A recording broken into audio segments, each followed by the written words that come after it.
Conociendo, Señor, nuestras faltas, nuestras fallas, a tu santidad, Señor. Pero tú te compadeces de nosotros, Señor, porque tú anduviste en esta tierra y tú sabes, Señor, de las debilidades del ser humano. Porque aún estamos en este mundo de pecado, Señor, pero tenemos la ventaja y el privilegio de acercarnos ante ti y confesar nuestros pecados. Y tú, siendo fiel y justo, nos perdonas y nos libras de toda maldad. Señor, gracias, pido por mis hermanos, Señor, que estén atentos a tu palabra, a lo que tú ya has hablado a través en mi vida, Señor, a través de tu palabra. Pido, Señor, que seas tú llenando nuestras vidas, teniendo los oídos espirituales abiertos, nuestro corazón dispuesto a aprender, Señor, porque tú dijiste que tú ibas a edificar tu iglesia. No la terminaste en un día, tú sigues trabajando en cada corazón, en cada vida, Señor, en diferentes procesos. Pero sabemos, Señor, que llegaremos un día a la madurez del varón perfecto que eres tú. Algún día, Señor, pero conocemos contigo. Y este momento es práctica todos los días, Señor. También a los niños, a las maestras, Señor, que vaya a estar a cargo de ellos. Ilumínalas, Señor, de lo que haya estudiado. Sé tú ahí con ella también, Señor. Y también te pido, Padre, cualquier palabra que salga de mi boca que no edifique, apártala, Señor, y cierra los oídos de mis hermanos, para que no escuchen palabras que no vengan de ti, Señor. Todo esto, Señor, te lo pedimos en el nombre de tu Hijo amado Jesús. Toda la palabra que se vaya a hacer el día de hoy sea avalada en el nombre del Padre, del Hijo y del Espíritu Santo. Amén, amén y amén. Oye, hermanos, vamos a seguir los niños. Bueno, le dejamos solitos orando. Bueno, ¿dónde tengo luz por sus lentes? Creo que sí, aquí a este lado, o que estaba yo orando porque se me nubló la vista. Ándale, niña. Perfecto, entonces como lo venimos hablando, el primer tema fue, antes de empezar, este tema en sí es como una serie que se llama Hacer Discípulos, pero en la serie de Hacer Discípulos, voy a traer varios temas, como ya traje el de la importancia de la enseñanza dentro de la iglesia. Ya estoy aquí en unas hojas que tengo que entregarle a mi hermanita Débora para que las publique en el grupo de las damas, y yo también en los varones, mi hermano, y también este tema que traigo el día de hoy. No le he puesto un tema así, ¿por qué? Porque traigo unas preguntas y a través de esas preguntas que traigo voy a ponerle el tema para continuar la semana que viene. Van a ir varios temas dentro del tema de hacer discípulos. Es como una serie. Y esto nos va a ayudar a todos para crecer, para madurar en muchos aspectos de nuestras vidas. Para todos. A mí me ha ayudado muchísimo este tema. Como todos saben, existen iglesias en todo el mundo. Existen religiones, denominaciones. ¿Por qué digo esto? Porque me hicieron una pregunta un día. Me dijo, ¿cuál es la verdadera iglesia? El YouTube, el internet está plagado de tantos temas del que es de la verdadera iglesia, que la mía es la verdadera iglesia, que esta es la verdadera iglesia. No. Y la pregunta que me hicieron y la contesté como es, bíblicamente, la verdadera iglesia no es la denominación, no es la religión, no es el concilio, no es iglesias independientes. La iglesia verdadera de Jesucristo es la que ha aceptado su sacrificio, la que ha nacido de nuevo, y la iglesia somos usted y yo. En todo el mundo hay diferentes cristianos y todos se han apartado de concilios, de eso, porque muchas veces la mente humana no llega a ponerse de acuerdo en la enseñanza o en la doctrina de nuestro Señor Jesucristo. Siempre se va más a la doctrina del hombre, y es por eso que muchas veces se separan las iglesias, pero caminamos en la misma fe, que es en el Hijo de Dios, que es en su sacrificio, su muerte y resurrección, su ascensión, sus dones, todo lo que Él ya dio. Esa es la verdadera iglesia, la iglesia nacida de nuevo, la iglesia que ha aceptado sus mandamientos. Amén. Entonces, respondí esa pregunta, ahorita se lo digo leve para entrar al tema. Acordémonos, la verdadera iglesia somos usted y yo, los que ya nacimos de nuevo, los que ya aceptamos su sacrificio. como venimos hablando de que el cristianismo no se basa en sentimientos, no se basa en emociones, no se basa en mis deseos, en mis anhelos.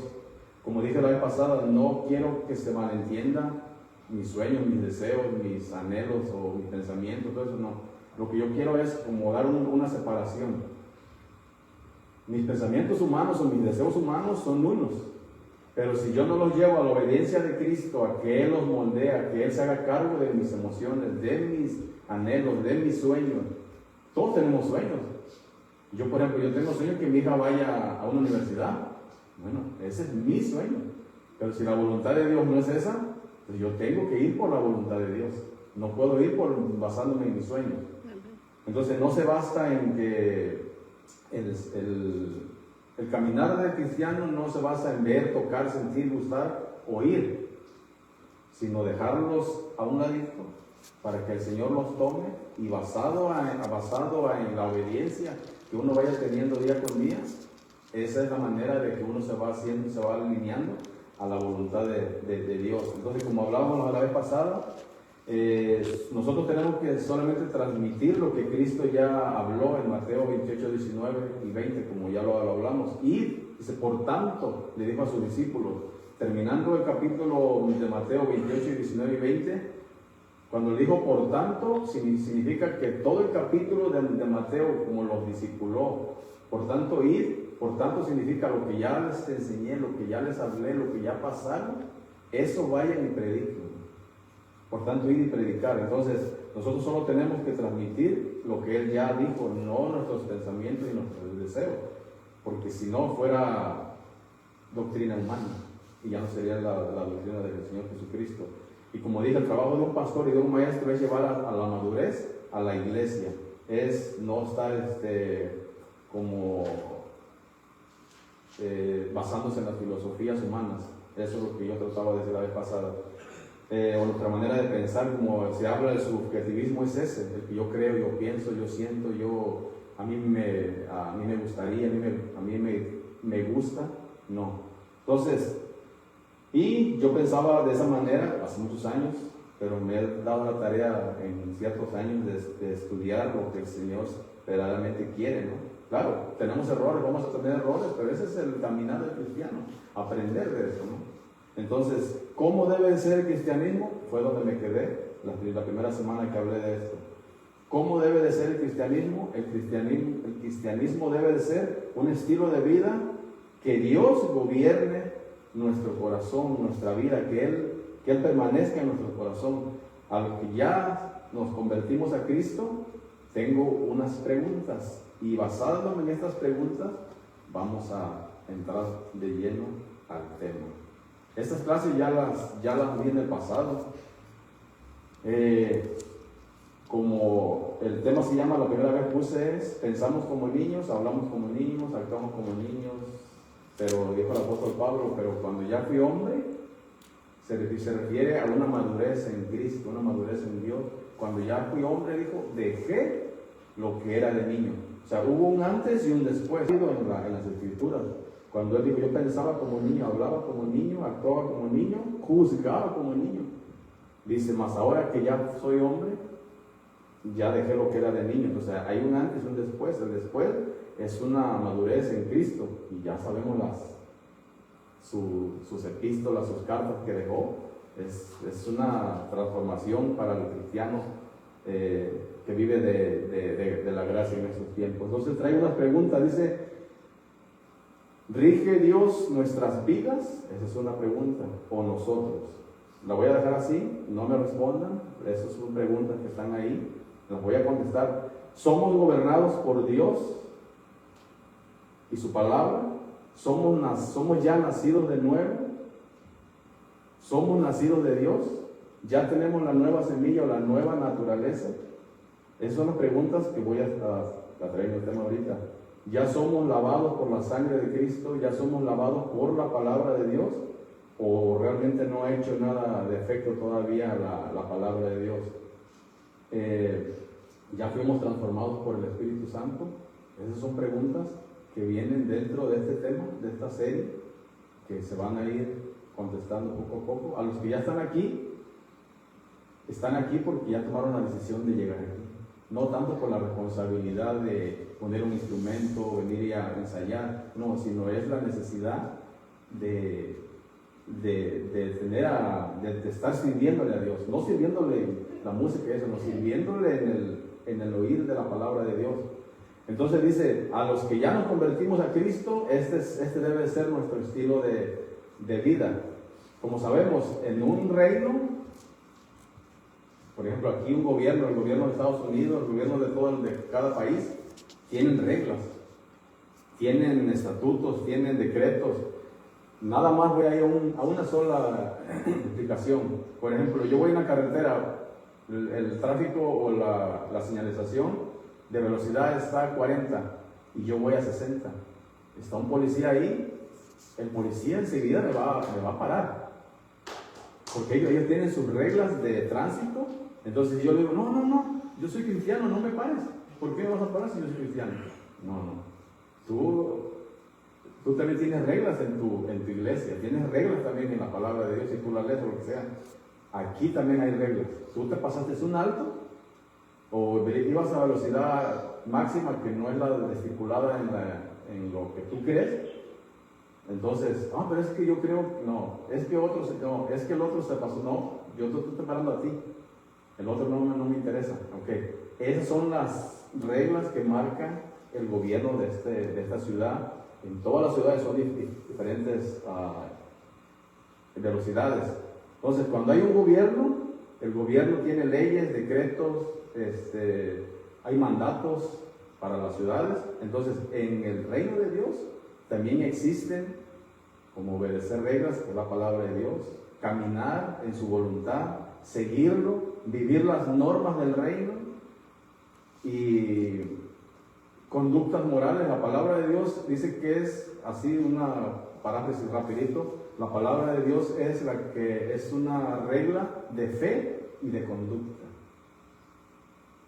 A través de la palabra, nuestra fe crece, nuestra fe madura, nuestra fe se fortalece, nuestra fe se vuelve inquebrantable, nuestra fe se vuelve a prueba de bombas y de conductas, porque también hay que haber reglas para los cristianos. Ahí en Efesios, Corintios, habla más que nada en Efesios, habla del caminar del cristiano. O sea, existen un montón de reglas. Entonces, este libro, el conjunto de libros que es la Biblia, trae un montón de mandamientos que nosotros debemos de seguir como cristianos. Si ya Dios reina en nuestro corazón, entonces si nosotros estamos en este país, también tenemos que acatarnos a las leyes del país y del estado o de la ciudad en donde vivamos. Entonces, este estilo de vida ya decidimos vivirlo para Cristo, en la enseñanza, y no negarnos a nosotros mismos, como lo vamos a decir más adelante.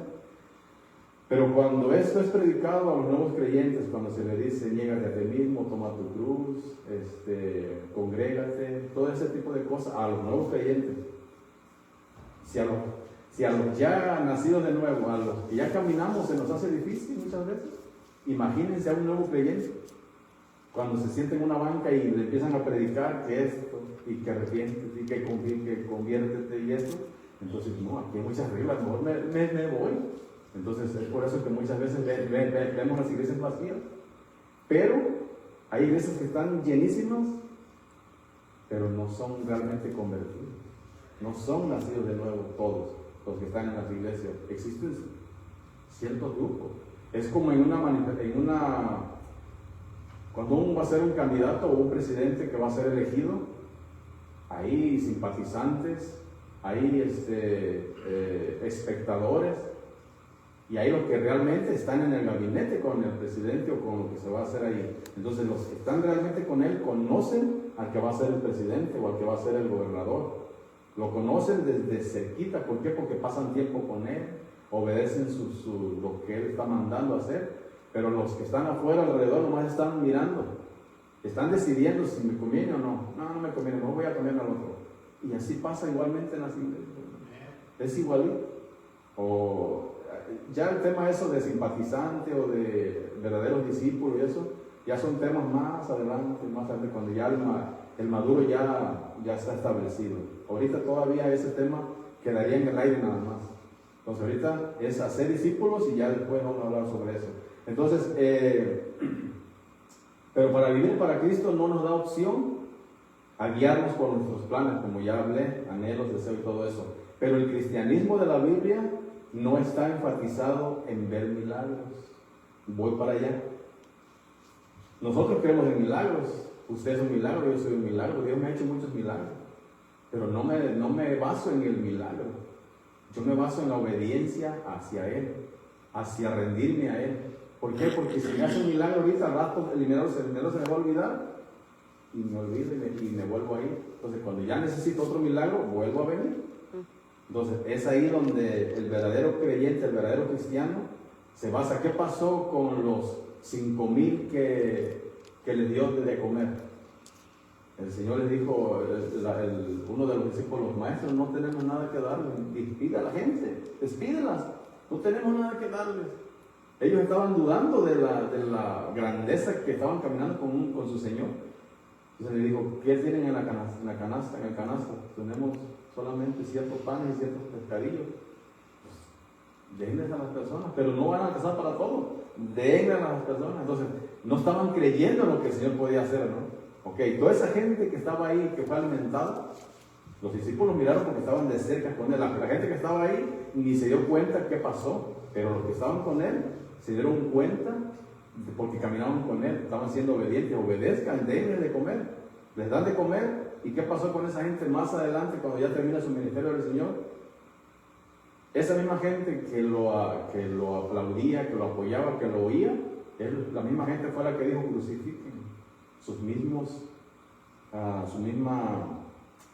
los judíos, iba a decir su misma raza, ¿por eso puede decir su misma raza? Los judíos. Entonces, él alimentó a los 5,000, entonces, pero nomás quisieron un milagro y después se desaparecieron. Cuando lo vieron cargando la cruz, dijeron, no lo conozco, ni lo conocemos, quién sabe quién es, o es un impostor, lo que sea. Y muchas veces así actuamos con el Señor. Cuando desobedecemos leer su palabra, o decimos leer la palabra, pero aquí diré algo importante. Yo prefiero obedecer 1 o 2 versículos que desobedecer 3 o 4 capítulos. Un versículo bien leído, bien entendido y bien obedecido, que 20 capítulos olvidados. Ese es lo que a mí me ayuda para entenderlo bien. Entonces, todos esos 5,000, a lo mejor yo fui uno de esos 5,000 en una etapa, en un tiempo. Me olvidé del milagro que había hecho, pero los discípulos estuvieron ahí con él porque estaban siendo discipulados, estaban siendo transformados, estaban siendo probados, sí, todos estaban siendo probados. Y no escogió a la mejor gama de la ciudad o del país, el Señor Jesucristo, escogió lo más bajo, lo más perdido, el apóstol Pedro.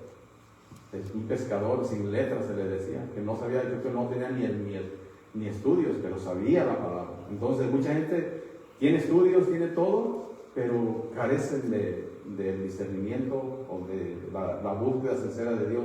Entonces, pero no es sentir cosas bonitas o llenar el oído solamente, es la enseñanza o el mensaje tiene que ser para crecer y no nomás para entretener. Hablaba con mi hermano hace unas semanas atrás que el mensaje debe de ser para crecer, no para entretener, porque si fuera para entretener, pues mejor me voy a un circo o al cine, ahí me voy a entretener, pero la palabra es para hacer, para creerla, para obedecerla.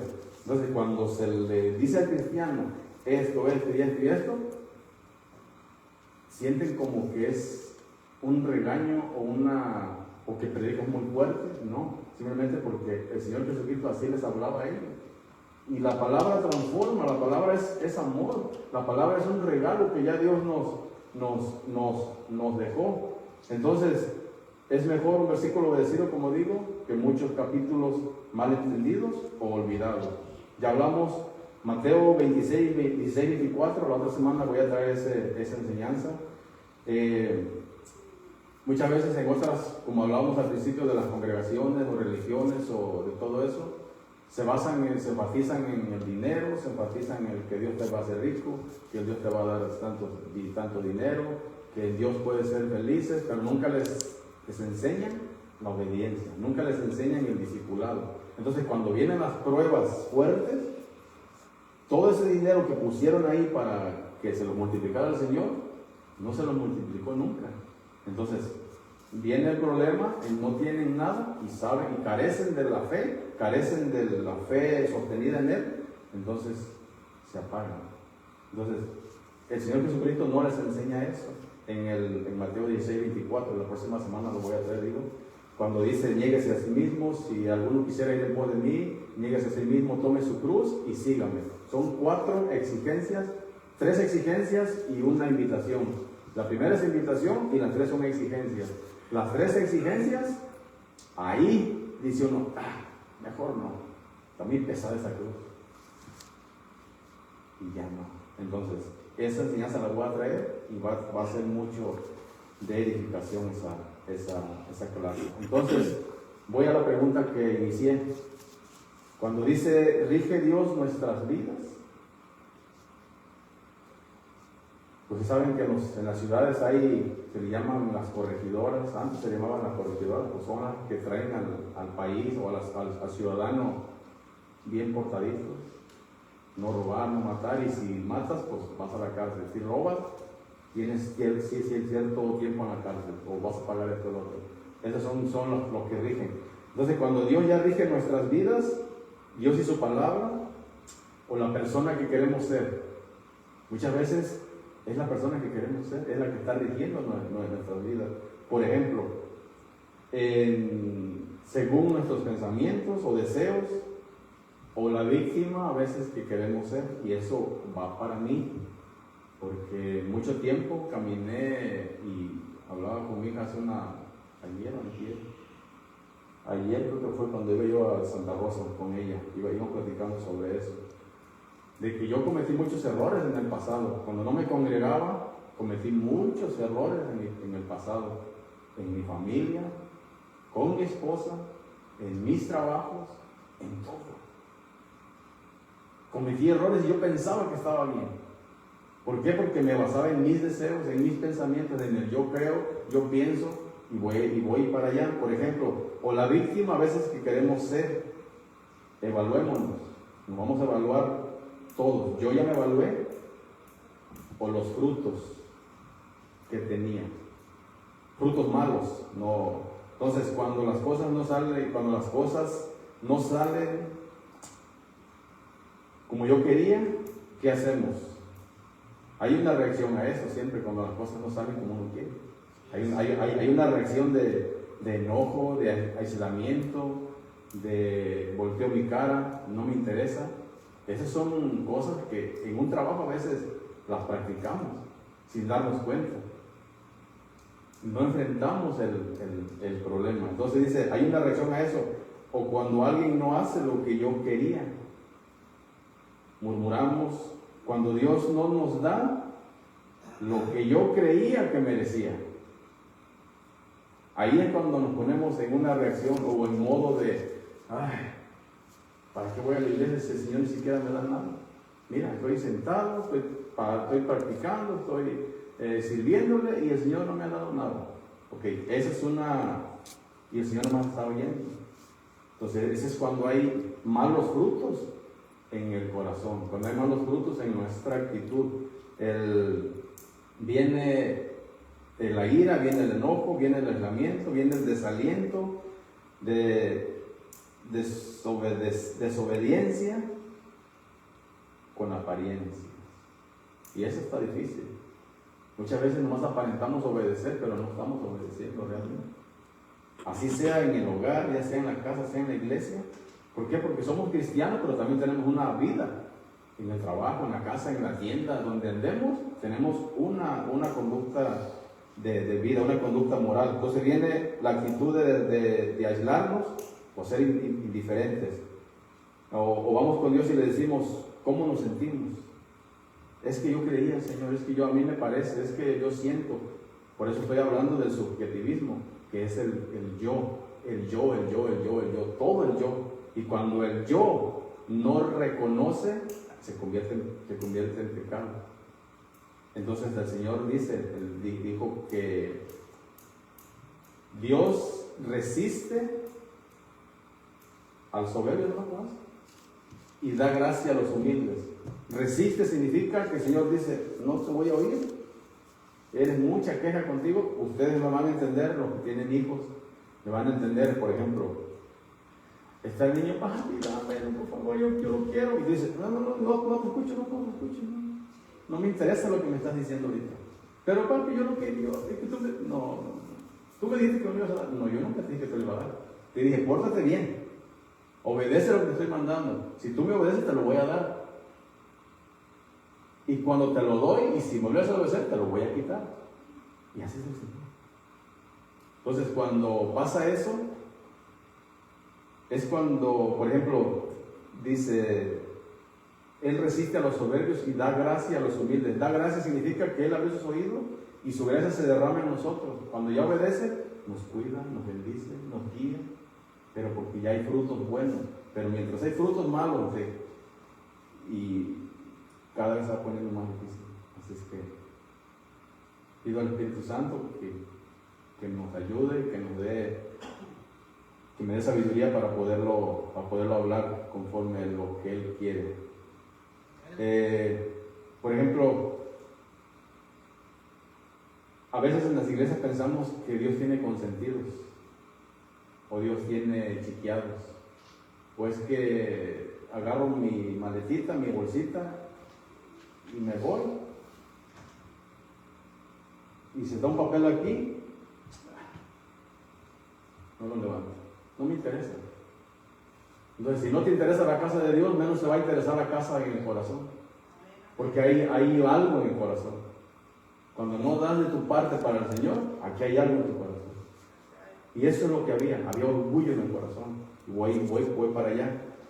Cuando yo era joven, yo me quería bautizar. Antes de conocer a mi esposa, yo me quería bautizar. Y estaba yo terco, tío, bautíceme. Es que yo ya creo que ya estoy listo. Es que yo creo que ya me merezco bautizarme. Es que soy hijo de Dios, ya. No. Entonces mi tío con sabiduría me dijo, no, mijo, no estás listo. No estás listo. Y se daba la vuelta y se iba. Y era por dentro, por mí, yo decía, bueno, ¿dónde está la familia entonces? ¿Por qué no me está apoyando? No es que no era eso. Él estaba siendo obediente a Dios. No me iba a bautizar por mis sentimientos, por mis emociones. Y yo creía que era el consentido de Dios, porque levantaba una basura o lo que sea.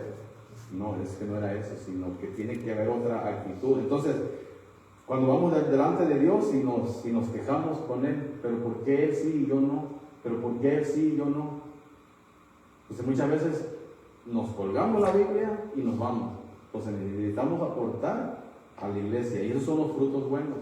Por eso la palabra donde dice, ya somos nacidos de Dios, o ya tenemos la nueva semilla, al principio de la Biblia habla y dice, hagamos al hombre a nuestra imagen y semejanza, a todo el hombre, no nomás el inferior cristiano, hombre, mujer y hombre.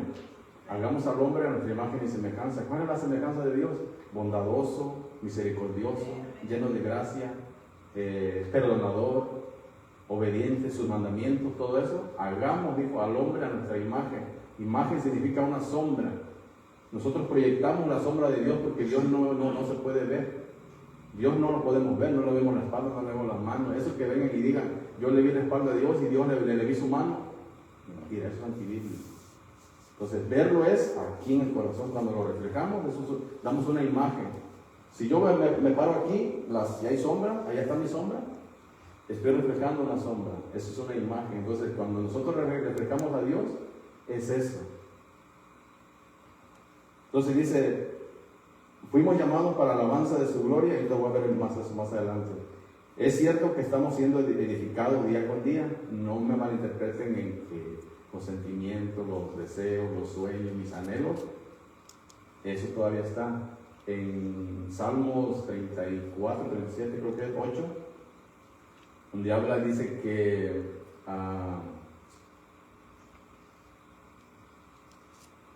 ven y deleítate en Él y Él considerará las peticiones de tu corazón. Deleitarse significa todo eso, ser discipulados. Cuando ya eres discipulado, que ya entiendes, ya sus mandamientos ya son interiorizados en el corazón, es cuando el Señor dice, ok, ahí te va. porque has sido fiel, has sido obediente, has sido paciente, has traído tu fe en grande, has hablado de mi palabra. Aquí está. Pero muchas veces no es lo que pedí. Muchas veces, pero Señor, esto es lo que pedí. Y me pasó hace unos días atrás. Y pedí mis vacaciones en mi trabajo. Tenía 240 horas acumuladas de vacaciones. Y la patrona me dijo, te voy a pagar nada más 120 horas y las otras quedan para el final de año, cuando a veces no hay mucho trabajo, para darte tu cheque. Así estuvo, ¿no? Yo hice la cuenta. Dije, no, por mi cheque, las 120 horas, a tanto y tanto, $2,000 me quitaron de mi cheque. $2,000. Enseguidita, un calor en mi cuerpo entró como un enojo. Rapidito, patrona, ¿por qué me quitaron $2,000 de mi cheque? En serio. Mientras yo hablaba con la patrona, ella estaba también investigando por acá. Se interpusieron los mensajes, ¿no? Y la patrona enseguida me contestó, me dijo, señor Julio, no se enoje conmigo, no es problema de nosotros estamos iguales, es problema del sistema del gobierno, que levantó todos los aranceles y subió los taxis y esto, y yo me enojé con la patrona. No se lo dije directamente, pero sí le reclamé, ¿no? Entonces ella me dijo, no se preocupe, no son los patrones, es esto y esto. Y dije, actué así. Entonces ¿qué te estaba diciendo? Como con mi hermano. Sí, de que estamos siendo edificados.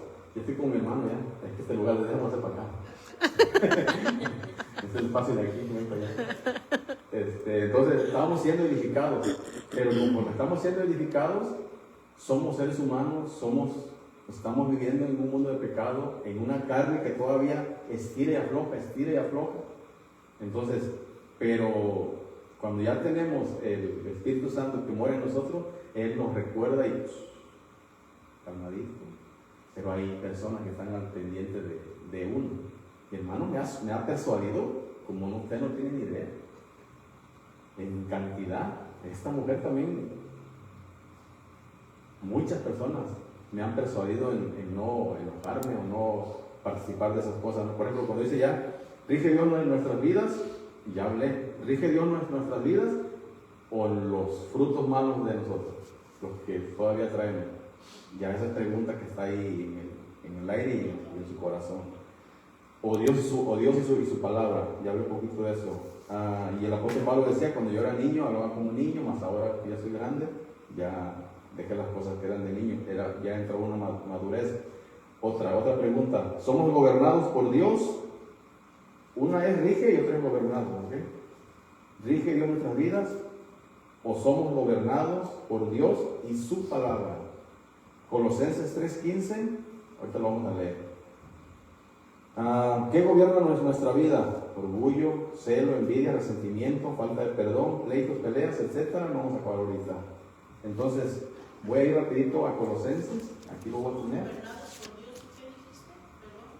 Una es rige Dios nuestras vidas, Dios y su palabra. Y la otra es somos gobernados por Dios y por su palabra, o por su palabra. Colosenses, ¿quién me lo lee? Bueno, lo busque y me lo lee. Yo lo voy a poner aquí. Y la paz de Dios gobierne a vuestros corazones, a la que asimismo fuisteis llamados en un solo cuerpo, y sed agradecidos. Si era 3:14, ¿verdad? 3:15. ¿Sí? Okay. Pásame el teléfono.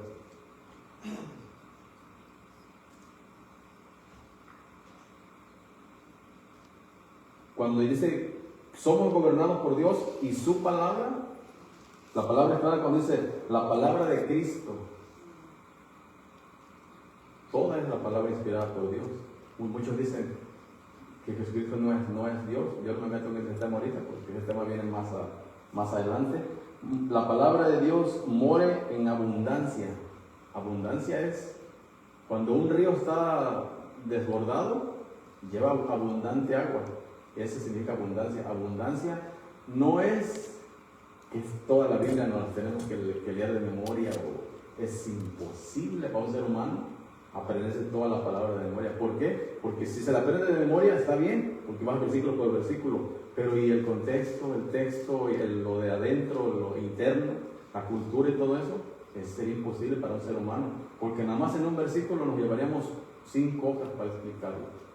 Entonces, por eso dice la palabra de Cristo more en abundancia en vuestros corazones, en nuestros corazones. Pero cuando ya somos nacidos de nuevo, ya nos convertimos, ya aceptamos su sacrificio y todo, y ya venimos a los pies de Cristo, es cuando ya la palabra ya está morando en nuestro corazón. Y luego dice, enseñándoos y exhortando, ¿no? ¿Es eso? No. A la que asimismo fuisteis llamados en un solo cuerpo y sed agradecidos. Un solo cuerpo es los cristianos. Entonces dice que gobierna nuestra vida. ¿Qué gobierna nuestra vida? ¿Su palabra? ¿O todavía el orgullo, los celos, todo eso? Es un proceso. Es un proceso.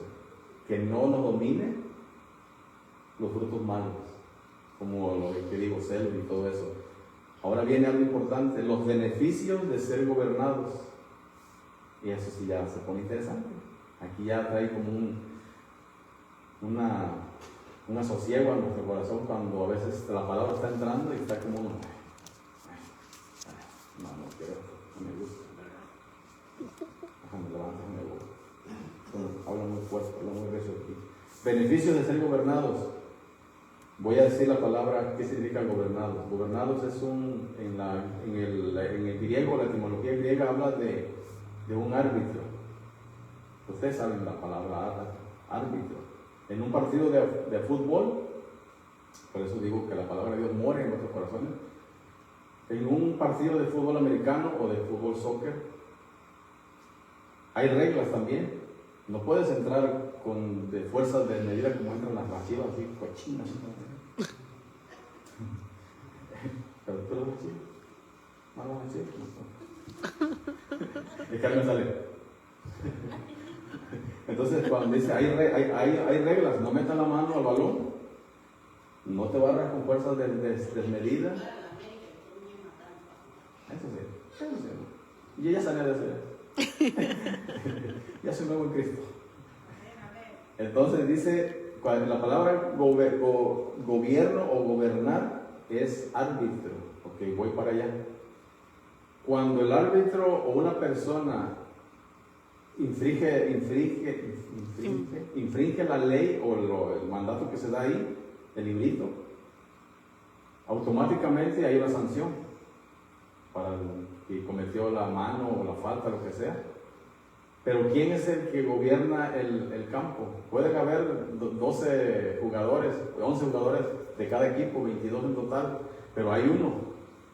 Así está el técnico allá y los auxiliares y la porra y todo, uno nada más, que es el árbitro. Pero yo mano y se me calla, y mano y se me calla, tranquilo. Entonces él necesita que todo esté calmado para iniciar el juego. Mientras no están todos tranquilos, él no puede hacer nada. Y sigue sacando tarjetas y lo ofende. Y sigue sacando tarjetas y lo ofende. Ok, es lo que hace la palabra de Dios. A través de su Espíritu Santo, la palabra nos guía, nos tranquiliza, nos gobierna. Y cuando Él dice, y eso ayuda para todo, porque nos ayuda a tomar decisiones. Se me pega mucho. Nos ayuda a tomar decisiones en lo cotidiano, en el matrimonio, en el trabajo, en la casa, con los hijos, para uno mismo. Pero el Espíritu Santo es el que nos guía y la palabra de Dios more en abundancia en vuestros corazones. Entonces, bien, cuando el Espíritu Santo, que actúa como un árbitro, está celando, tranquilo, estás odiando. Entonces nos va controlando, nos va tranquilizando, nos va gobernando. Entonces, dice, los beneficios de ser gobernados son, nos alinea a la perfecta voluntad. Todo esto lo voy a describir, lo voy a dar así no tanto detallado como yo lo traigo, todo juntito aquí. Y digo, voy a decir algo. Acuérdense que me quedé y nos alinea en la perfecta voluntad, ¿sí? Para que me ayuden a seguir ahí. Por ejemplo, ¿qué iba a decir? Se me olvidó lo que iba a decir, me enfoqué acá. Ahorita lo digo.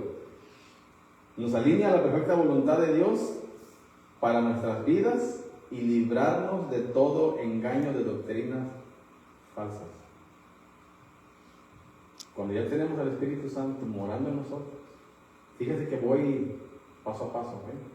Cuando ya la palabra de Dios mora en nosotros, esa palabra nos alinea a la perfecta voluntad y nos pone los oídos atentos, el discernimiento, porque tengo la certeza de que todos los cristianos que ya somos nacidos de nuevo, tenemos el don de discernimiento. Ese es ¿cómo se dice? El que no debe de faltar en un cristiano, porque a través del discernimiento nosotros podemos saber qué es lo bueno y qué es lo malo. Porque si no tenemos el discernimiento, pues no podemos oír la voz de Dios a causa de las doctrinas falsas, como digo. Entonces dice, nos alinea la perfecta voluntad de Dios, transforma nuestro carácter, produce frutos sólidos, abundantes, duraderos y permanentes. Voy para allá. La naturaleza caída nos traía en un mundo de pecado, en el mundo de las tinieblas, no había luz en nuestra vida. Esa nos mantenía alejados allá. Pero teníamos una antigua vida que era la que regía nuestra vida, nuestro caminar, nuestro andar. Por eso en 2 Corintios 5:17, aquí me lo vamos buscando y me lo lee, si lo tienen. Nos transforma nuestro carácter, produce frutos sólidos, abundantes, duraderos y permanentes. Bueno, yo te lo voy a buscar para leerlo un poquito más atrás, porque traigo algo ahí para decir. Estamos unidos a Cristo, somos una nueva creación. Dios ya no tiene en cuenta nuestra antigua manera de vivir y que nos ha hecho comenzar una vida nueva. Y todo esto viene de Dios. Antes éramos sus enemigos, pero ahora por medio de Cristo hemos llegado a ser sus amigos y no nos ha encargado que anunciemos a todo el mundo esta buena noticia. Por medio de Cristo Dios perdona los pecados. ¿En cuál está sobre? Las casas con todo. 2 Corintios 5:17. Estoy traduciendo. Oh, ok, pero dice ¿Quieres Reina Valera? si la tiene o quién la tiene, pero esa está bien, guárdame esa ahí. Dice, de modo que si alguno está en Cristo, nueva criatura es. Las cosas viejas pasaron y aquí todas son hechas nuevas. Ok, 2 Corintios 5:17 dice que ya miramos que nos alinea a la perfecta voluntad de Dios. Nos da frutos verdaderos, abundantes y permanentes. Dice, por lo tanto significa, o de modo, en la versión dice por lo tanto, de modo, dice que si alguno ya está en Cristo, aquí está diciendo si ya está en Cristo. Eso es claro de verlo. Si alguno ya está en Cristo, dice, si estamos en Él, va a acontecer lo que viene. Nueva criatura es, y hablamos de las preguntas que tuve ahí. Somos nacidos de Dios. Cuando ella habla y dice, somos nuevas criaturas. Cuando decimos nuevas criaturas es que ya renacimos, ya tenemos la nueva semilla de Dios, ya Dios ya vive en nosotros. Dice, va a acontecer lo otro y si no, no va a acontecer. Es lógico, ¿no? Nos vamos a quedar todavía en niños espirituales. Dice, entonces, si alguno está en Cristo, es una nueva criatura, lo viejo ha pasado y llegó lo nuevo. Todo esto proviene de Dios a través de su palabra, a través de la lectura de su palabra, nosotros somos transformados. Todo viene de Dios. Si estamos en Cristo, lo viejo, la antigua vida, lo pecaminoso, ya pasó. Somos nacidos de Dios, tenemos la nueva semilla. Eso ya lo hablé, nacidos de nuevo, nacer de nuevo, nuevo nacimiento, regeneración, transformación por el Espíritu Santo. Todas esas cosas que están en el sistema, ¿no? Entonces, Cristo habita en nosotros ya. Si ya Cristo habita en nosotros, si Cristo habita en nosotros, Él limpia, perdona, sana, cura y justifica. Pero al mismo tiempo también imparte su poder, su gobierno y su voluntad para poder vivir una vida que solamente viene de Él. Entonces vamos con lo que sigue. ¿Dónde me quedé? ¿Se acuerdan? ¿Nuestra línea es su perfecta voluntad? No. Transforma nuestro carácter, produce frutos sólidos, abundantes, duraderos y permanentes. Por eso hablaba sólidos, que nuestra fe está basada en Él, en la palabra, no en mi fe. Ya se habló en la prédica una vez, la fe que sobrepasa todo entendimiento. Ya no está en mi entendimiento, ya está en el entendimiento de su palabra. Entonces dice, produce frutos abundantes, duraderos y permanentes. Tercer punto, nos salva del pecado, nos sostiene en la prueba y tentación y nos guía con claridad y a todas las decisiones. Ya hablamos del Espíritu Santo, que es lo que hace, nos gobierna y nos pone en calma, nos guía. Ok, dice, y nos salva del pecado, conversión y arrepentimiento. Nos sostiene en la prueba, fe, confianza y obediencia. Y esto lo escribí anoche. Cuando yo escribo todo esto, voy pensando en las preguntas, lo que voy a hacer, y dejo siempre el renglón vacío, y me voy a hacer cosas para allá, voy al trabajo, y ando pensando, me ando rascando la cabeza, así, yo veo que sí le pasa a mi hermano también. Llego a la casa, y le lleno el renglón ahí, anoche escribí esto. Nos salva del pecado, conversión y arrepentimiento. Debe de haber una conversión genuina, debe de haber un arrepentimiento genuino para que Él nos salve del pecado. Una cosa es salvar del pecado y otra cosa es que nos cura del pecado. Cuando ya nos cura del pecado es cuando ya no va a venir la segunda vez. Ya no va a haber dolor, no va a haber tristeza, no va a haber angustia. Por ahorita todavía nos salva del pecado. Todavía estamos en el proceso. Todavía seguimos pecando, pero pues vamos a él. Ahorita vamos a ver un poquito más abajo eso. Dice, nos sostiene en la prueba, fe, confianza y obediencia, y en la tentación, rendición y sometimiento. Dice, someteos a Dios, resistid al diablo y él huirá de vosotros. Es una promesa. Pero primero dice, someteos. Si no hay un sometimiento a Dios, así el diablo va a estar ahí, picado hasta las costillas. Ándale, ponte a cenar con él. Duérmete, no leas la Biblia porque vas a leerla tú, duérmete. Entonces dice rendición y sometimiento y nos guía con claridad. La luz da claridad, la oscuridad nos mantiene cegados a través de la luz que es su palabra y nos guía a todas las decisiones a través de su Espíritu Santo. Ya lo miramos. Luego dice el último punto, Dios no quiere que andemos en confusión. Confusión significa tinieblas, confusión significa estar totalmente cegados a leer la palabra, a seguirlo a Él, sino en propósito, vida eterna y luz. Dice, ¿y de dónde venimos? Y nos hacemos esas preguntas siempre. ¿De dónde venimos? ¿En dónde estoy? ¿Hacia dónde me dirijo? ¿O hacia dónde nos dirigimos?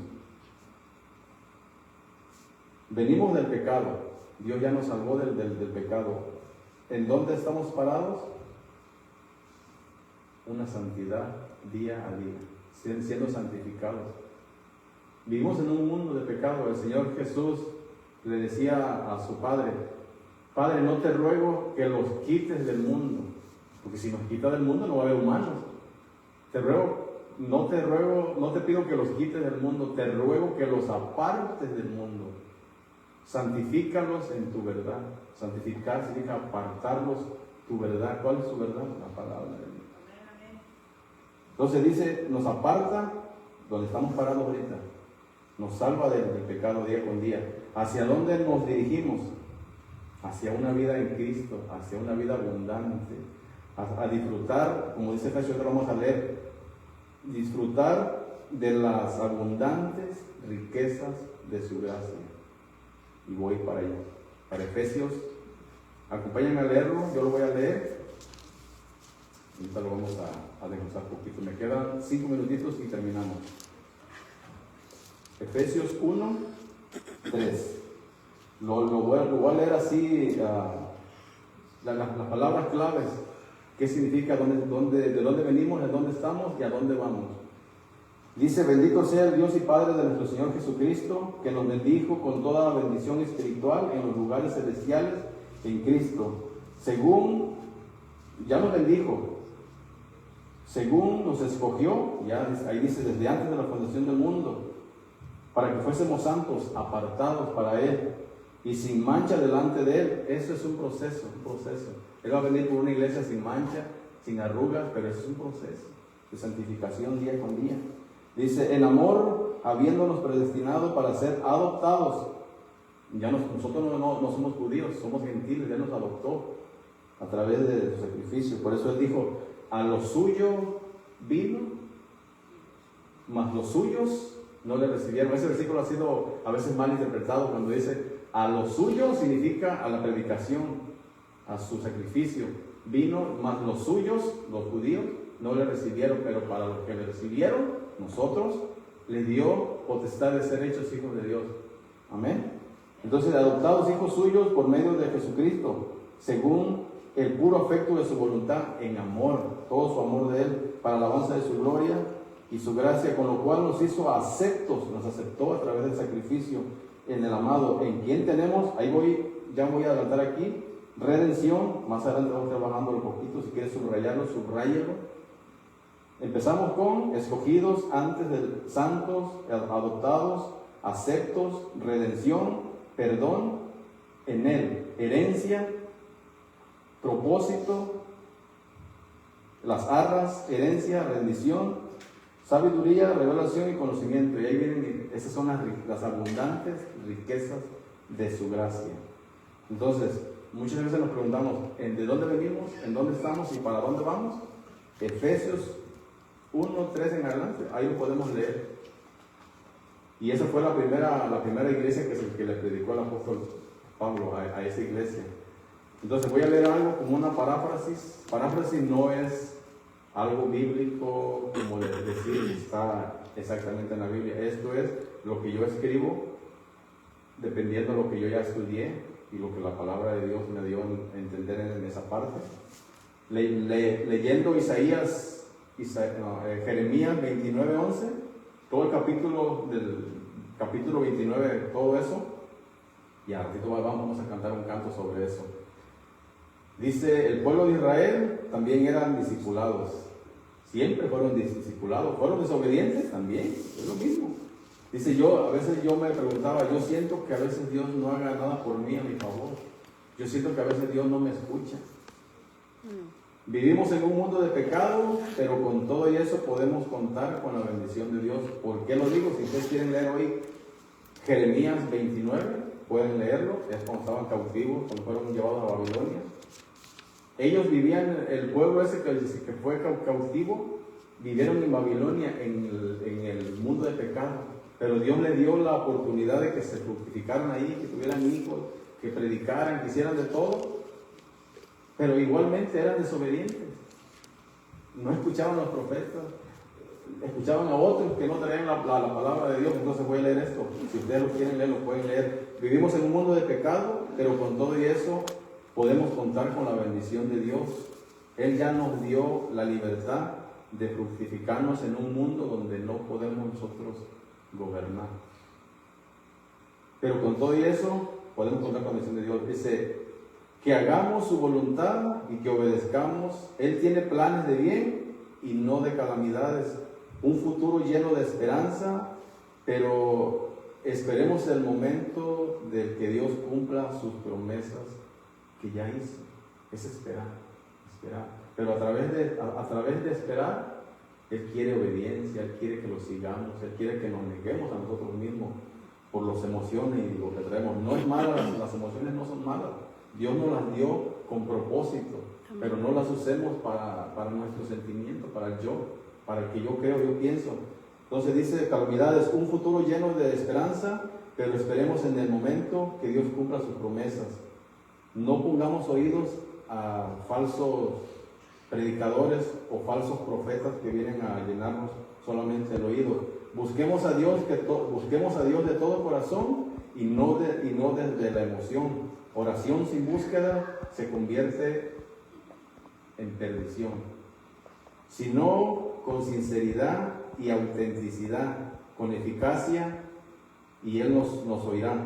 Estoy parafraseando un poquito de todo el capítulo. Y Él nos hará volver de la cautividad, del orgullo, la ira, el enojo, todo lo que somos cautivos. El pueblo de Israel era cautivo físicamente, nosotros somos cautivos del corazón, de las decisiones que tomamos como seres humanos, orgullo, etc. Ya no seremos esclavos, sino libres para alabar, adorar a Dios y servirlo. Ustedes están, eso le hablaba al pueblo de Israel, ustedes están en esta situación por no obedecer su palabra, a mi palabra. Aún el Señor está dando tiempo para otros, ya se terminó. Y eso es triste. Aquí dice, mucha gente quedó sepultada en ese país. Pero los que regresaron otra generación, 70 años. Ya acabo de terminar. Dice, dice, Dios les dio la oportunidad de fructificarse en Babilonia. Unidos a Él no somos nada, separados a Él. Unidos a Él tenemos vida, separados de Él hay muerte espiritual, cansancio, desánimo, amargura, angustia, un dormir espiritual, ansiedad, depresión, estrés, emoción, duda, miedo. Me quedo ahí porque no vamos a acabar hoy. No es un castigo arbitrario, es la consecuencia cuando elegimos desobedecer su palabra. Amén. Dice, el privilegio de ser un sacerdote de la casa, privilegio de ser discipulado, porque mi hermano Santo es casado, mi hermano es casado, el hermano Alex es casado, mi hermanito está en proceso, yo también estoy en proceso. Es ahí, pero todos somos sacerdotes de la casa, todos somos sacerdotes. Sacerdote significa ¿cómo se llama también? Un obispo, un líder, todo eso. Entonces dice, la responsabilidad es grande. No estamos para guiarnos por nuestros deseos, sino lo que Dios quiera. Estamos para transmitir el mensaje, voluntad, dependiendo de su voluntad, ya sea la palabra amarga o dulce, tenemos que aceptarla. Bonanza o escasez. Entonces dice, pero aún todavía somos pecadores, aún todavía estamos en ese mundo de pecado, todavía estamos con nuestras debilidades, pero la palabra de Dios nos dice en 1 de Juan 1:9, 2:1 dice, ayúdame hermano, dice, hijitos míos, esto les escribo para que no pequéis, mas si alguno hubiere pecado, hijitos míos es a los cristianos, para que no pequéis, pero si alguno hubiere pecado, abogado tenemos para con el Padre. Y esto no nomás es para los de este mundo, para los de ahorita, sino para los de todo el mundo.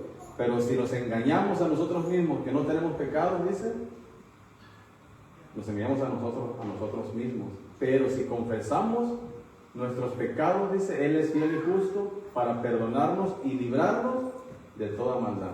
Ya ahí hay rendición, sometimiento, leer su palabra, su voluntad, y aquí la vamos a dejar, hermano. Señor les bendiga. Gloria a Dios. El tema no lo encuentro, ¿cuál voy a poner a este tema? Pienso que voy a ponerle gobernados por su poder, gobernados por su gracia. No sé. Ahí el Señor me iluminará para poner el tema y mandarse a mi hermanita. Señor les bendiga, hermanos. Espero en Dios. No tengo para más, creo que es todo lo que puedo dar. Y el Señor les bendiga y espero que la palabra haya hecho efecto en este día. Amén. Amén. Vamos a orar. Padre, te damos gracias, Señor. Gracias, Señor, porque tú nos mantienes hasta el día de hoy, Señor. Nos guiamos a través de tu palabra, a través de tu Espíritu Santo. Ayúdanos, Señor, a ser obedientes, pacientes, Señor. Así como tú lo eres, paciente con nosotros. Ayúdanos, Señor, a caminar en fe, a caminar en voluntad. Así como le dijiste a Tomás, porque me vistes, creíste, pero más bienaventurados a los que no vieron ni creyeron. El cristiano no está basado en ver, sentir, oír, sino en fe. Señor, gracias. Toma control de lo que sigue el día de hoy y que lo hagamos para la alabanza de tu gloria. En el nombre de tu Hijo amado Jesús te lo pedimos. Amén, amén y amén. Señor les bendiga, hermanos.